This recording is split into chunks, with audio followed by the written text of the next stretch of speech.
Why play the French defense? It offers simple plans in most lines. Your main goal will be to put pressure on white advanced pawns and trying to eventually win them. You can play it every time against 1e4. It isn't as popular as Sicilian or e4 e5 lines, therefore some opponents will be less prepared against it. So let's dive into the short theory section of the French defense. Today we are going to cover the advanced French, which begins after the move e4, e6, signaturing the French defense, d4, d5, e5, c5. That's the advanced French. There are many other Frenches like Tarrasch variation, knight c3 variation, the exchange variation, the double knights variation, which can start after knight c3 and then go knight f3. So we are going to cover other variations in other episodes.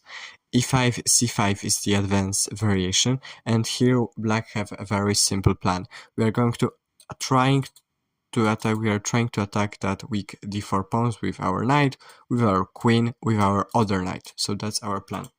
And white will have to defend it.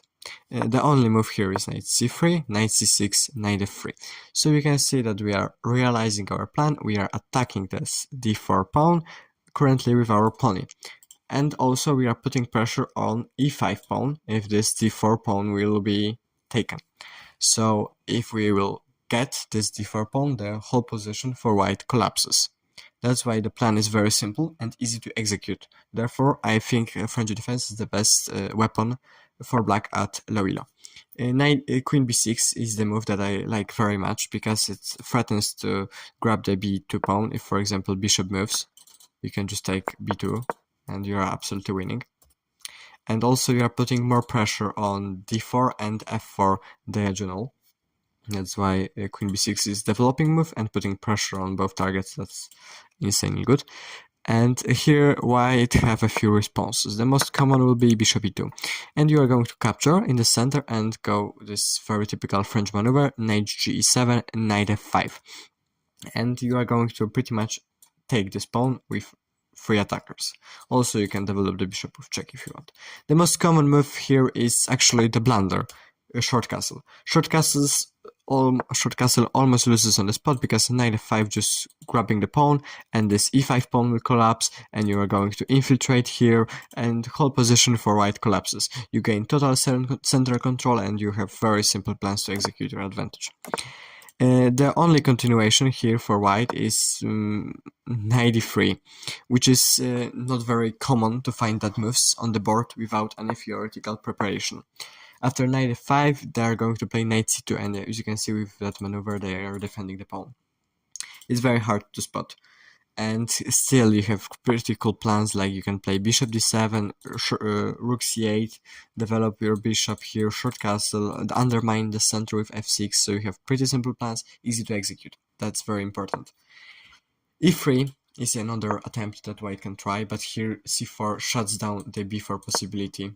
And like bishop e2, knight f5, trying to hop our pawn in there. I can draw arrows. Knight b2, bishop d7, short castle, knight d7, and your plan will be to go knight c6 and later knight b3 if possible. Knight a3 is the other move, not as popular as the others, but you're just taking the center, making check, bishop d2, knight g7, and as you can see, another example of that maneuver, knight g7, knight f5, attacking the center pawn. The most common line and pretty sneaky line is bishop d3, because you might think, oh, I'm winning the pawn here, and you are going to take with the knight, and you are going to blunder that. So please don't do that. Do this instead, just take, and here play bishop d7. That shuts down the possibility of that check, because you are protecting with the bishop. The most popular move here will be bishop e2 and knight g7, yet again attacking in the center.